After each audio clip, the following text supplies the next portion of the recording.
मेरा दिल ज़ोर ज़ोर से धड़क रहा था। मेरी दिली इच्छा पूरी होने वाली थी। रात का अंधेरा फैल चुका था। मैं कमरे में आ गई और कुंडी लगा ली। मैंने एक नज़र उसकी तरफ देखा। वो तड़प रही थी, सिसक रही थी। दर्द और तकलीफ़ के मारे एक पल औरत होने के नाते मैं अंदाज़ा लगा सकती थी कि वो इस पल कितनी पीड़ा से गुज़र रही है। मैं अपने जीवन में 3 बार इस पीड़ा को झेल चुकी थी। एक औरत के लिए ये समय कितना भयानक और दर्द भरा होता है, ये मैं बहुत अच्छे से समझ सकती थी। वो इसी हालत में पलंग पर पड़ी हुई थी। वो दर्द से कराह रही थी और मैं उसके पास आकर खड़ी हो गई। वो बहुत कुछ बोलती जा रही थी, मेरी मिन्नतें करती जा रही थी, लेकिन मुझे उस पर थोड़ा सा भी तरस नहीं आ रहा था। वो रोते हुए कहती जा रही थी कि मैं उसके साथ ये सब कुछ ना करूं, लेकिन मैंने जो ठान लिया था वो मुझे करना ही था।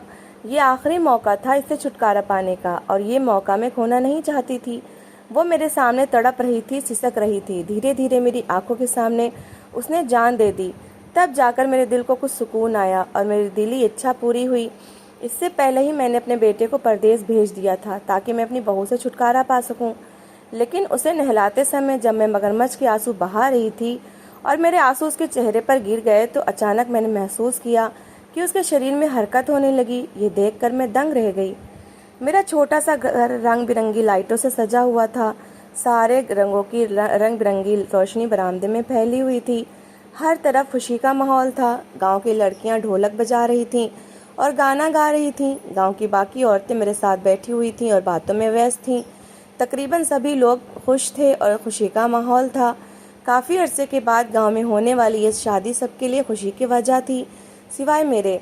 आज मेरे इकलौते बेटे निशांत की शादी थी। मैंने अपने बेटे निशांत की शादी के लिए कितने सपने देखे, लेकिन आज मेरे सारे सपने शीशे की तरह टूटकर बिखर गए थे। मैं निशांत की शादी अपनी सहेली की बेटी पलक से करना चाहती थी, लेकिन एक दिन अचानक ही निशांत मेरे पास आया और मेरे पैरों में बैठकर मुझसे विनती की, माँ, मुझे अपने पास वाले गांव की एक लड़की पसंद आ गई है जिसका नाम बरखा है। मैं उससे शादी करना चाहता हूँ। आप मेरा रिश्ता लेकर बरखा के घर जाएं। अपने बेटे की ये बात सुनकर मेरे होश उड़ गए थे। मैंने कहा, ऐसा नहीं हो सकता निशांत, मैं पलक को बहू बनाना चाहती हूँ। बरखा का ख्याल अपने दिल से निकाल दो। मैंने गुस्से से कहा तो निशांत मुझे कहने लगा, अगर आप मेरा रिश्ता लेकर नहीं जाएंगी तो मैं हमेशा के लिए घर छोड़कर चला जाऊंगा। मुझे पलक से नहीं शादी करनी और ना ही वो मुझे पसंद है। निशांत की इस धमकी से मैं डर गई थी, क्योंकि वो मेरा इकलौता बेटा था और कमाने वाला अकेला सहारा था। घर में मेरी 2 छोटी बेटियां थीं और उनकी भी शादी की उम्र होने वाली थी। मैं परेशान हो गई थी कि अगर निशांत घर छोड़कर चला गया तो मैं खिलाने वाला कोई नहीं होगा और मेरी बेटियों की शादियां कैसे होंगी। उसी पल मुझे बरखा से नफरत होने लगी, क्योंकि उस लड़की ने मेरे सारे किराए पर न सिर्फ पानी फेर दिया था, बल्कि मेरा बेटा एकदम से अपने काबू में कर लिया कि वो आज मेरे विरोध में खड़ा था और घर छोड़ने की बात कर रहा था। हालांकि मेरा बेटा बहुत आज्ञाकारी था, लेकिन आज उसका ये रूप देखकर मैं डर गई थी। मैंने जज्बाती होने के बजाय अकल से काम लिया। ठीक है, तुम बैठ जाओ आराम से। जैसा तुम कहोगे वैसा ही होगा।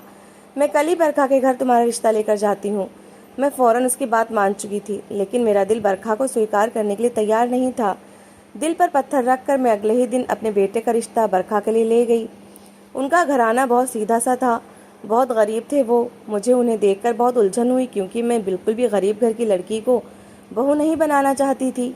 इसके विपरीत पलक अच्छे खासे खाते पीते घराने की बेटी थी और उसके बाप ने उसके नाम पर काफ़ी ज़मीनें भी कर रखी थीं। पलक की माँ ललिता, यानी मेरी सहेली, की शादी एक चौधरी से हुई थी, क्योंकि वो बहुत सुंदर थी। ललिता की किस्मत मुझसे अच्छी थी। वो अमीर घराने में ब्याही गई थी और मैंने यही सोचा था कि अगर पलक की शादी निशान से हो गई तो हमारे दिन भी फिर जाएंगे। और सबसे बड़ी बात यह कि ललिता और पलक को इस रिश्ते से कोई आपत्ति नहीं थी। ना चाहते हुए भी मैंने अपने बेटे के लिए फ़ौरन हाँ कर दी, लेकिन मैंने सोच लिया था कि मैं बरखा को निशान की ज़िंदगी से निकाल कर ही रहूँगी और हर हाल में पलक को अपनी बहू बनाऊँगी। पलक मेरे लिए एक सोने की चिड़िया से कम नहीं थी और मैं उसे अपने हाथों से जाने नहीं देना चाहती थी। आज बरखा मेरे घर की बहू तो बन गई थी, लेकिन मेरे दिल में उसके लिए कोई जगह नहीं थी। शादी के 2 दिन बाद ही बरखा ने सारा घर संभाल लिया था। वो बहुत सुंदर और सुशील लड़की थी, लेकिन इसके बावजूद मुझे एक आँख नहीं भा रही थी। मुझे पैसा चाहिए था, जो बरखा के पास नहीं था। मैंने सालों से ज़िंदगी गरीबी में गुजारी थी। जैसे तैसे करके मैंने पूरी उम्र गरीबी में गुजार दी, लेकिन अपनी दोनों बेटियों का नसीब अच्छा करना चाहती थी। अपनी बेटियों को खुशहाल देखना चाहती थी और इसीलिए मैंने फैसला कर लिया था कि मैं पलक को ज़रूर अपनी बहू बनाऊंगी। पलक बरखा के मुकाबले में कम अच्छी थी और अपने बाप पर गई थी, सावली थी, लेकिन उसे निशान से प्यार था।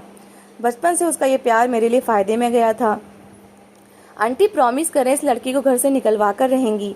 मैं निशान से प्यार करती हूँ और पूरी ज़िंदगी उसके नाम पर बैठने को भी तैयार हूँ। निशान की शादी के दिन पलक ने मुझसे कहा तो मैं संतुष्ट हो गई थी, यानी कि वो अभी भी निशान से शादी करना चाहती थी। बरखा अपने साथ दहेज की कोई चीज़ नहीं लाई थी। ये देखकर मेरा खून जल रहा था। अचानक वो उम्मीद से भी हो गई तो मेरा दिल तो बैठ ही गया था। गांव में कुछ लड़के दुबई कमाने के लिए जा रहे थे तो मैंने भी निशान से कहा कि वो भी चला जाए। माँ, मैं हिंदुस्तान में रहकर कोई काम कर लूँगा। निशान जाने के लिए तैयार नहीं था तो मैंने कहा, देखो बेटा, तुम्हारी पत्नी उम्मीद से है और तुम अपने बच्चों की खातिर पैसा कमाकर भेजोगे तो तुम्हारे बच्चे अच्छे स्कूल में पढ़ लेंगे और तुम्हें अपनी 2 बहनों की शादियाँ भी तो करनी है, ये भूलो मत। मैंने उसे समझाया तो वो मेरी बात मान गया और दुबई चला गया। अब मैं आज़ाद थी, बरखा के साथ जो करना चाहती थी कर सकती थी। इन महीनों में मैंने उसे बहुत ज़्यादा काम करवाया ताकि उसका बच्चा गिर जाए और वो मर जाए, लेकिन वो इतनी सख्त जान साबित हुई थी कि उसने एक सेहतमंद बच्चे को जन्म दिया था और ख़ुद भी ठीक थी। ये देखकर मेरा खून और जल गया। सिर्फ यही नहीं, उसने बेटा पैदा किया था, यानी उसकी पोजीशन मजबूत हो गई थी। अब मैं चाह कर भी उसे इस घर से नहीं निकलवा सकती थी। मुझे दिन रात ये सोच सोचकर परेशानी होने लगी थी। बरखा मुझे एक आँख नहीं भाती थी और निशान दुबई से अपने बेटे के लिए गिफ्ट्स भिजवा रहा था। यही नहीं, उसे पैसे भी भेजे और कहा कि ये पैसे उसके बच्चे के खर्च के लिए हैं। मेरी तबीयत ख़राब रहने लगी थी ये सोच सोच करके कि अब निशान जो भी कमाएगा वो बरखा और उसके बच्चों पर खर्च होगा। बरखा को इस घर से निकालने का एक ही तरीका था कि वो मर जाती और उसकी लाश इस घर से जाए। जिंदा तो उसका घर से निकलना मुझे संभव नहीं लग रहा था। निशान कुछ महीनों के लिए वापस आ गया। उसका बेटा 7 महीने का हो चुका था। वो अपने बेटे को देखकर बहुत खुश हुआ। अब वो अपना पूरा समय बरखा और अपने बेटे के साथ बिताने लगा और सारा खर्च इन पर करने लगा। मेरी तो बर्दाश्त ही जवाब दे गई थी। बेटा, तुम्हें वापस नहीं जाना क्या? तुम पर बहुत सारी जिम्मेदारियां हैं, तुम्हें पैसा कमाने के लिए वापस जाना होगा। जब मैंने देखा कि निशान का दोबारा दुबई जाने का इरादा नहीं है तो मैंने कहा, माँ, मैं बहुत थक गया हूँ, अब नहीं जाना चाहता। इस साल यहीं रहना चाहता हूँ और मैं सोच रहा हूँ कि इंडिया में ही कोई काम करूँ, क्योंकि अब मैं अपने बेटे के बगैर नहीं रह पा रहा। मेरी बहू फिर से उम्मीद से हो गई। मेरा तो सर ही चकराने लगा। तुम्हारी 2 बहनें बैठी हैं, इनकी शादियाँ करनी है, इनका दहेज जोड़ना है। मैंने सारी ज़िंदगी गरीबी में गुजार दी है। मैं नहीं चाहती कि मेरी बेटियां भी मेरी तरह एक एक चीज़ के लिए तरसती रहें। तुम कमा कर लाओगे तो इनके लिए अच्छे रिश्ते आएंगे, वरना वो किसी गरीब की ही पत्नी बन जाएंगी मेरी तरह। मैंने रोते हुए इमोशनल हमला किया तो निशान पिघल गया और दोबारा से परदेश जाने के लिए तैयार हुआ। तो मैं खुश हो गई। मेरे पास अब आखिरी मौका था। इस बार अगर फिर बरखा बच गई और इसने बेटा पैदा कर दिया तो मेरा खेल ख़त्म हो जाएगा। मैंने पिछली बार गलती की थी कि डॉक्टर को बुलाया। इस बार मैं ऐसी कोई गलती नहीं करना चाहती थी। देखते देखते बरखा की डिलीवरी का समय करीब आ गया। इस बार मैंने पूरी प्लानिंग कर रखी थी। उसका दर्द बढ़ने लगा तो मैं बहाने से बाहर चली गई और बहुत देर के बाद वापस आई तो रात के 11 बज चुके थे। बरखा बेटा, अस्पताल में कोई भी डॉक्टर नहीं है और कोई दवाई भी मुझे नहीं मिल रही। मैंने वापस आकर बरखा से कहा, जो दर्द से तड़प रही थी। माँ जी, कुछ करिए, मुझे बहुत दर्द हो रहा है। मेरी डिलीवरी का समय आ गया है। जल्दी से डॉक्टर को या किसी को बुलाकर लाएं। बरखा पलंग पर लेटी हुई थी और दर्द से पलंग के कोने पर मुक्के मारती जा रही थी। वो बहुत पीड़ा में थी और उसे इस तकलीफ में देखकर मुझे सुकून मिल रहा था। बेटा, मैंने हर जगह देख लिया है, कोई भी नहीं है, ना डॉक्टर ना कोई दाई। मैं ऐसा करती हूँ, खुद तुम्हारी डिलीवरी करती हूँ, मैंने कहा और उसके पास आकर खड़ी हो गई तो उसी फटी फटी आंखों से मुझे देखा। जी भगवान के लिए, माँ जी, भगवान के लिए ऐसा ना करो, ये बच्चा मर जाएगा और मैं भी मर जाऊंगी। आपसे ये सब नहीं हो पाएगा, जाइए और किसी को बुलाकर लाइए, मैं तो उठने के काबिल भी नहीं हूँ, उसने दर्द से रोते हुए कहा। मैंने कमरे की कुंडी लगा ली और उसके पास आ गई। यही तो मैं चाहती हूँ कि तुम मर जाओ, तुम्हें मैं तड़पते हुए देखना चाहती हूँ। जब तक तुम मरोगी नहीं, हमारी जिंदगी में खुशहाली नहीं आएगी। जो भी मेरा बेटा कमा कर ला रहा है वो तुम पर और तुम्हारे बच्चे पर खर्च कर रहा है। मैं और मेरी बेटियां तो बस उसकी शक्ल ही देखती रह जाती हैं, हमें कुछ नहीं मिलता। मर जाओ ताकि हमारा हिस्सा मिले, मैंने उसकी तरफ देखते हुए कहा और वो हैरत से मुझे देखने लगी। ऐसा क्यों बोल रही हैं माँ जी, निशान तो आपको आपका पूरा खर्चा देते हैं, आप मुझे क्यों जान से मारना चाहती हैं? मैंने आपका क्या बिगाड़ा है? माँ जी, मुझे बचा लें, उसने रोते हुए मेरी विनती करना शुरू कर दी। उसे इस हालत में देखकर मेरी आत्मा को सुकून मिल रहा था। इस सुकून को मैं शब्दों में बता नहीं सकती थी। मैंने देखा दर्द के मारे उसका चेहरा पीला पड़ गया था। मुझे विश्वास हो गया था कि अब वो नहीं बचेगी, क्योंकि डॉक्टर ने कहा था कि इसकी डिलीवरी का केस बहुत मुश्किल है। ऑपरेशन के बगैर इसे बच्चा नहीं होगा, और अगर ऑपरेशन के बगैर बच्चा हुआ तो बरखा मर जाएगी। ये बात मैंने किसी को भी नहीं बताई थी। मैंने इस राज को अपने दिल में कैद कर लिया था और यही चाहती थी कि डिलीवरी का समय आए तो बरखा तड़प तड़प कर मर जाए। उसे खून की कमी थी, उसका खून बहुत कम हो चुका था। अगर उसे और खून न चढ़ाया गया तो मर जाएगी। यही बात डॉक्टर ने मुझे बताई थी और उसे इस वक्त सफ़ेद खून की ज़रूरत थी। मैंने उसकी डिलीवरी करना शुरू कर दी। वो दर्द से निढाल होकर शायद बेहोश हो गई थी। बच्चा पैदा हो गया था, बच्चा भी मुर्दा था। मैंने देखा तो मुझे महसूस हुआ कि बरखा अब जिंदा नहीं रही। मैंने उसकी सांसें चेक की तो उसकी सांस मुझे महसूस नहीं हुई, मगर नाड़ी हल्की सी चल रही थी। नाड़ी तो काफ़ी देर तक चलती रहती है, लेकिन उसे सांस नहीं आ रही थी। मैं खुशी से पागल हो गई कि वो मर चुकी है। मैंने कमरे की कुंडी खोल दी और बाहर निकलकर रोना धोना शुरू कर दिया। पूरा गांव इकट्ठा हो गया। मेरे रोने पर गांव वालों ने देखा तो इनमें से एक ने कहा कि ये मर चुकी है। फिर हर तरफ शोक मच गया। गर्मियों के दिन थे, जल्दी सुबह हो गई तो हमने उसे नहलाना शुरू कर दिया। मैं मगरमच्छ के आंसू बहा रही थी। उसे नहलाते हुए जब मेरे आंसू उसके चेहरे पर पड़े तो मैंने देखा उसके शरीर में हरकत हो रही है। हैरत से मेरे सर पर जैसे आसमान गिरा था और पैरों तले से जमीन निकल गई। अरे ये तो जिंदा है, नहलाने वाली औरत ने चीखते हुए कहा। एकदम से शोर मच गया। सारी औरतें डर के मारे चीखने लगी। फौरन डॉक्टर को बुलाया गया। डॉक्टर ने सारा चेकअप किया तो मुझसे बोला, आपसे किसने कहा कि ये मर गई हैं? अक्सर ऐसा होता है कि इंसान के दिल की धड़कन और सांस कुछ देर के लिए बंद हो जाती है, मगर वो मरता नहीं है, मौत के करीब चला जाता है। ये जिंदा है और कुछ घंटों के लिए इनकी हालत ऐसी हो गई थी जैसा कि इन्हें मौत आ गई हो। इनकी हालत दर्द और तकलीफ की वजह से हुई थी। डॉक्टर ने बताया तो हम सबके होश उड़ गए। काफ़ी कमज़ोर दिल औरतें तो वहीं पर ये बात सुनकर बेहोश हो गईं डर के मारे। थोड़ी देर बाद ही बरखा ने आंखें खोल दी। अब वो पूरी तरह से होश में आ चुकी थी।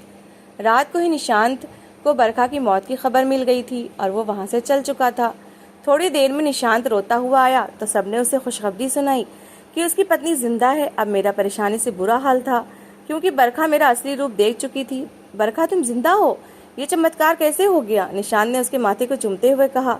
तो डॉक्टर ने निशांत से कहा कि ऐसा होता है, इसे नियर टू डेथ कहते हैं। इस हालत में इंसान मौत के करीब चला जाता है और सबको लगता है कि वो मर गया है, लेकिन कुछ घंटों के लिए वो बिल्कुल मुर्दा ही लगता है। फिर उसके शरीर में हरकत होती है और वो मरा हुआ नहीं होता, सिर्फ मौत के करीब चला जाता है। आपकी पत्नी के साथ भी यही हुआ, और वो इसलिए हुआ कि वो सदमे में और दर्द से बेहोश हो गई थी। मुबारक हो, आपकी पत्नी बिल्कुल ठीक है, डॉक्टर ने निशांत से कहा। तो वो खुश हो गया। सब खुश थे सिवाय मेरे। अब मुझे यही परेशानी थी कि बरखा सारी सच्चाई निशांत को बता देगी, लेकिन ऐसा कुछ नहीं हुआ। बरखा ने निशांत से मेरी कोई शिकायत नहीं की, बस शिकायती नज़रों से मेरी तरफ देखती रहती थी। मैं पूरा दिन उदास रहने लगी थी। निशांत हमेशा के लिए इंडिया आ गया। इस दौरान मेरी छोटी बेटी बीमार रहने लगी। बाद में पता चला कि उसे ब्लड कैंसर है और वो मरने वाली है। ये खबर सुनकर मुझ पर तो जैसे कयामत ही टूट पड़ी। वो मेरी सबसे छोटी बेटी थी और मुझे सबसे ज़्यादा प्यारी थी। माँ जी कहते हैं, जिसे भगवान रखे उसे कौन चखे। आपने मुझे जान से मारने की कोशिश की, लेकिन भगवान ने मुझे बचाना था सो बचा लिया। जो लोग दूसरों के लिए गड्ढा खोदते हैं वो अक्सर खुद ही उस गड्ढे में गिर जाते हैं। एक दिन बरखा ने मुझसे ये कहा तो मैंने हैरत से उसकी तरफ देखा। तुमने मुझे बद्दुआ दी है? मैंने रोते हुए कहा। नहीं, मैंने आपको कोई बद्दुआ नहीं दी, लेकिन भगवान तो देख रहा है ना। आप किसी और की बेटी की जान लेना चाहती थी और अब आप अपनी ही बेटी की जान से हाथ धोना पड़ रहे हैं। इसे कहते हैं भगवान की लाठी बेआवाज होती है। आपने क्या सोचा था कि मैं मर जाऊंगी और आप और आपकी बेटियां हमेशा जिंदा रहेंगी इस दुनिया में? बरखा ने कहा तो मैं रोने लगी। देखो, मुझे माफ़ कर दो ताकि मेरी बेटी ठीक हो जाए। अपनी बेटी की जान बचाने के लिए मैंने उसके आगे हाथ जोड़ दिए। आप अपने कर्मों की भगवान से माफ़ी मांगे। जो लोग दूसरों का बुरा चाहते हैं उनके खुद के साथ बुरा होता है। वो ये कहकर चली गई। उसकी बातों से लग रहा था कि उसका दिल मुझे माफ़ करने को नहीं चाह रहा। वो कैसे माफ़ करती? उसका बच्चा मेरी वजह से मर गया था। मैंने उसकी जान लेने की कोशिश की थी। अब मुझे मेरी अपनी गलती का एहसास हो रहा था कि मैंने किसी की बेटी के साथ कितना गलत किया। जब आज मेरी बेटी पर बात आई तब मुझे समझ आया कि मैंने उसके साथ कितना बुरा किया। मैंने बहुत बड़ा पाप किया था। अब शायद ही भगवान मेरे पाप को माफ़ करे। तो दोस्तों, इस कहानी को लेकर आपकी क्या राय है? कमेंट बॉक्स में ज़रूर बताएं, और अगर कहानी अच्छी लगी हो तो प्लीज़ लाइक करें। अगर आपने हमारे चैनल को अभी तक सब्सक्राइब नहीं किया तो ज़रूर कर लीजिए। तो मिलते हैं ऐसी एक मोटिवेशनल कहानी के साथ। Thanks for watching.